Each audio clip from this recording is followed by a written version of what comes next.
우라늄이란 무엇인가요?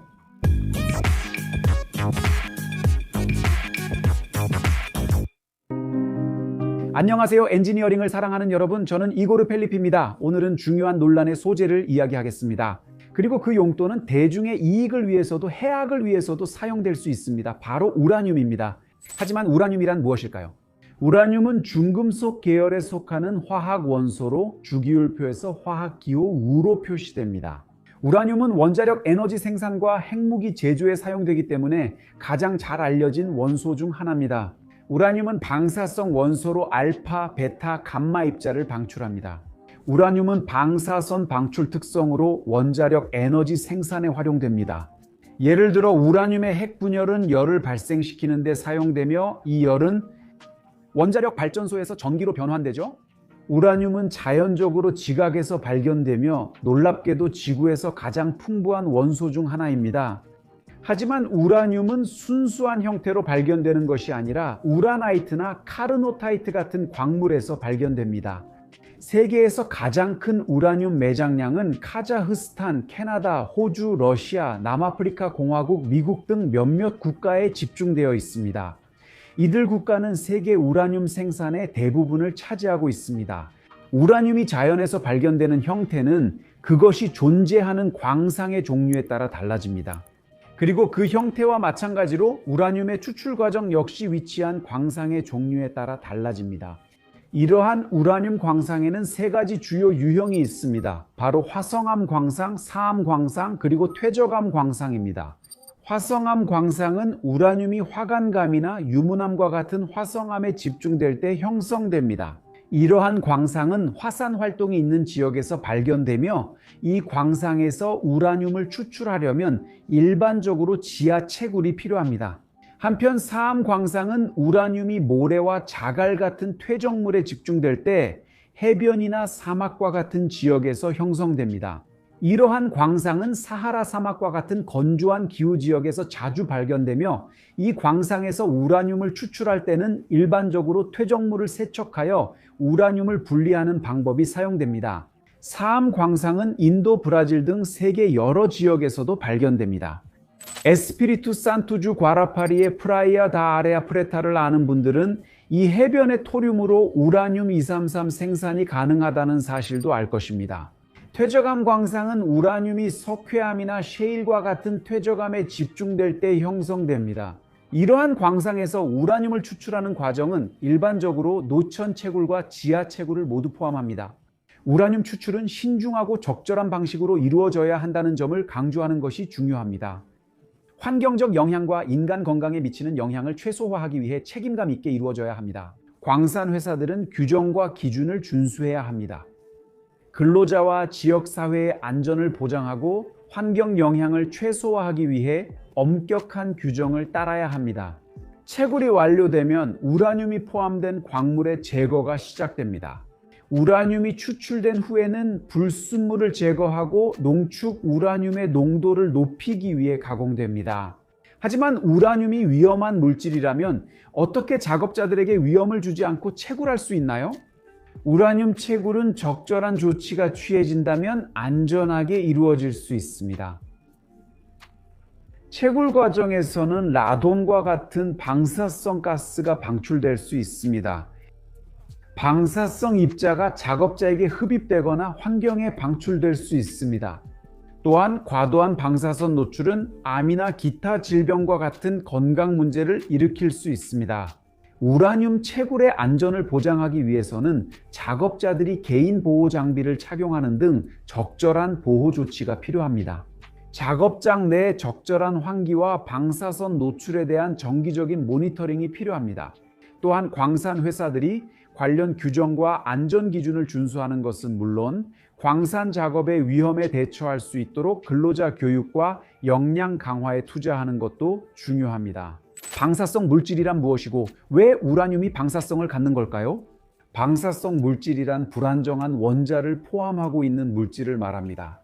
이는 그 원자핵이 자연스럽게 붕괴되어 알파, 베타, 감마와 같은 방사성 입자를 방출하는 경향이 있다는 뜻입니다. 이러한 입자들은 방출되는 방사선의 양과 종류에 따라 인간의 건강과 환경에 해로울 수 있습니다. 우라늄은 바로 이러한 불안정한 원자핵을 가지고 있기 때문에 방사성을 띱니다. 특히 우라늄 235는 우라늄의 불안정한 동위원소로 원자력 에너지 생산에 사용됩니다. 왜냐하면 우라늄 235는 어떤 에너지의 중성자에 의해서도 핵분열될 수 있지만 특히 저에너지의 중성자, 즉 우리가 열중성자 또는 느린 중성자라고 부르는 것에 의해 더 잘 분열되기 때문입니다. 반면 우라늄 238은 자연적으로 지각에서 발견되는 불안정한 동위원소이지만 원자력 에너지 생산에는 덜 사용됩니다. 우라늄 238은 높은 운동 에너지를 가진 빠른 중성제에 의해서만 핵분열될 수 있기 때문입니다. 그런데 우라늄 뒤에 붙는 이 숫자들은 무엇일까요? 이것은 질량수와 관련이 있습니다. 여기서 우라늄 235는 원자핵의 92개의 양성자와 143개의 중성자를 가지고 있습니다. 그리고 이 둘을 더하면 질량수가 235가 됩니다. 우라늄 238은 92개의 양성자와 146가의 중성자를 가지며 둘을 합하면 질량수가 됩니다. 원자핵이 붕괴되면 방사성 입자를 방출하게 되고 이는 인간의 건강과 환경에 위험할 수 있습니다. 예를 들어 알파 입자는 종이 한 장으로도 막을 수 있지만 베타와 감마 입자는 인체를 뚫고 들어와 세포와 DNA에 돌이킬 수 없는 손상을 줄 수 있습니다. 이러한 이유로 우라늄을 포함한 방사성 물질을 다룰 때에는 적절한 안전 조치를 취하는 것이 중요합니다. 드라마를 좋아하신다면 HBO의 체르노빌을 추천합니다. 이 시리즈는 우크라이나 체르노빌 원전 사고를 다룹니다. 그리고 방사능이 사람들과 그 영향을 받는 지역에 얼마나 큰 피해를 줄 수 있는지도 보여줍니다. 우라늄은 어디에 쓰이나요? 제가 영상 초반에 이미 언급했듯이 우라늄은 주로 원자력 발전소의 연료로 사용되어 전기를 생산하는 데 쓰입니다. 우라늄이 원자로에서 중성자로 폭격을 받으면 연쇄 반응이 일어나고 이 과정에서 많은 양의 열에너지가 방출됩니다. 이 에너지는 증기를 발생시키는 데 사용되고 그 증기가 터빈과 발전기를 돌려 전기를 생산하게 됩니다. 저희는 원자력 발전소 작동 원리를 설명한 영상을 이미 만들었습니다. 관심 있으시면 영상 끝에 카드로 안내해 드리니 확인해 보세요. 우라늄은 핵무기를 만드는 데에도 사용됩니다. 이것은 우라늄 235의 농도를 높여 농축할 때 그리고 동일한 핵분열 개념을 사용할 때 발생합니다. 우라늄 235가 중성제에 맞으면 큰 에너지를 내는 연쇄 반응이 시작됩니다. 우라늄은 전기 생산과 핵폭탄 제조 외에도 의학과 같은 다양한 분야에서 여러 가지 용도로 사용됩니다. 핵의학에서는 질병의 진단이나 치료를 위해 우라늄의 방사성 동위원소를 사용합니다. 예를 들어 동일한 우라늄 235는 방사성 동위원소를 생산하는 데 사용되며 이 동위원소들은 CT나 신티그래피와 같은 영상 검사에 사용될 수 있습니다. 한편 우라늄 238은 암 치료에 사용되는데 방출되는 방사선이 암세포를 파괴할 수 있기 때문입니다. 우라늄은 또한 소형 원자로와 같은 일부 우주선 추진 방식의 연료로도 사용됩니다. 핵분열 에너지는 유체를 가열해 팽창시키고 이 유체가 터빈을 밀어 기계적 에너지를 발생시켜 추진력을 만듭니다. 우라늄은 또한 다양한 산업 분야에서 사용되는데 예를 들어 도자기와 유리 생산에서 색상과 광택 효과를 내기 위한 안료로 사용됩니다. 그리고 우라늄은 화학 원소로서 과학 및 기술 연구에 매우 중요한데 다양한 실험과 연구에 사용됩니다. 예를 들어 원자핵의 구조를 연구하는 데 사용됩니다. 우라늄은 페인트 생산에도 쓰일 수 있습니다. 형광 페인트, 원자력 배터리, 중앙 난방에도 쓰입니다.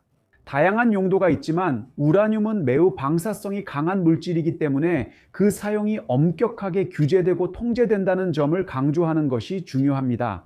여러분은 우라늄의 다양한 용도 알고 계셨나요?